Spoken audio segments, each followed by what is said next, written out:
ഞാൻ കൊല്ലം ഉമാമഹേശ്വര ദേവ ക്ഷേത്രത്തിൽ, അതായത് ഉമാമഹേശ്വര പൂജ ചെയ്ത് സ്വയംവര പൂജയ്ക്ക് ഞാൻ വന്ന് എൻ്റെ അടുത്ത് ഒരാൾ പറഞ്ഞു വന്നു.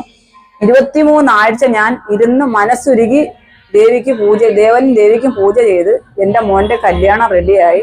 മെയ് 11 എന്ന് എൻ്റെ മോൻ്റെ കല്യാണം. നിങ്ങളും അതേപോലെ കല്യാണം കഴിക്കാൻ നടക്കാത്ത കുട്ടികളുണ്ടെങ്കിൽ അവരുടെ അച്ഛനും അമ്മമാരും വന്നിരുന്നു ദേവനെ മനസ്സൊരുക്കി നിങ്ങൾ പ്രാർത്ഥിക്കുക. 23 പൂജ ചെയ്യണം. 23 പൂജ ചെയ്യുന്നതിന് മുമ്പേ നിങ്ങൾക്ക് ദേവനും ദേവിയും നിങ്ങൾക്ക് അതിന്റെ ഫലം തന്നിരിക്കും, ഉറപ്പാ. അത് അനുഭവക്കാരിയാണ് ഞാൻ. അതുകൊണ്ട് അറിയുന്നവരോടും എല്ലാവരോടും പറഞ്ഞു ഭഗവാന്റെ ദേവിയുടെ മുമ്പിൽ വന്നിരുന്ന് മനസ്സൊരുക്കി പ്രാർത്ഥിക്കുക. മക്കളെ കല്യാണം നടക്കാത്ത അച്ഛനും അമ്മമാരും മനസ്സൊരുക്കി പ്രാർത്ഥിക്കുക, അതിന് ഫലം കിട്ടിയിരിക്കും, ഉറപ്പാ.